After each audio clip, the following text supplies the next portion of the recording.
Yes. At hindi po kayo mapapahamak sa kumpanya natin. Yun yung sinasabi, you and we are in the right company, right product. Kasi si CEO po ay research development. Lahat ng kailangan ng ating katawan mula ulo hanggang talampakan, alam na niya. Yes. At sinisigurado po nila at ng management na ang product po ilalabas, makakalamang na higit 10 kalidad sa mga product sa market. Kaya nakaka-proud po. Marami, malilito po tayo. Hindi tayo pare-parehas. May kumpanya na magbubukas, lahat maganda. Walang magbubukas sa kumpanyang pangit at product. Pero, pag pinanalin niyo po lahat ng kaalaman niyo, siguro hindi kayo malilito. Kung ako na lang ang paniniwalaan niyo, yung na-achieve ko po sa kumpanya, yung mga travel incentive nila pag na-experience nyo, yung dollar times 58 na para tayo nagtatrabaho sa ibang bansa, ang iba pa pong mga Pilipino, nurses, abogado, ang dami pong natapos sa pinag-aralan ng ibang bansa. Bakit?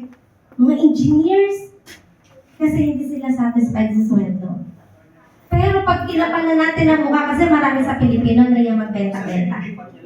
Si Diney's po, direct selling. Using binary. May susundan na po tayo. Ako, at thank you po, Dr. Gonzales. Tayo kasi, Dr. Gonzales po, akala ko in-Indianin mo ako. Kasi last Thursday po, nandito si Dr. Gonzales. She is the owner of 300 Rooms Medical Hospital in Nueva Ecija. At ang ganda po, ito ay hindi lang papayamanin si doktora ng kumpanya, bagkus, doktora, sa pamamagitan mo, you will be a channel of blessing to many people kasi ang dami pong naghihintay ng ating Rosetta. Alam niyo po ba si Rosetta kung gaano buhay na nasalba sa pamilya po?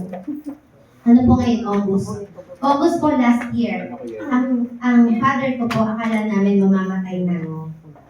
As hindi nubuhat na lang siya, hindi makagalaw ang buong katawan, tenga lang nakakarinig sa kanya.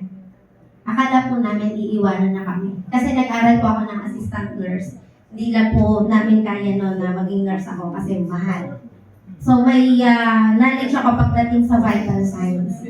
Sabi po ng tita ko, nag-uwi ang mga kapatid ko, galing sa ibang bansa, mga tita ko, kasi akala po talaga namin mawawala na siya.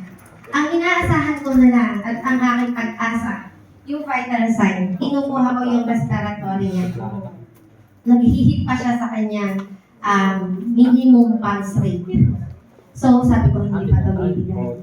Alam nyo, ito lang po, Rosetta. Ang isinubo namin, 6 times more than that a day.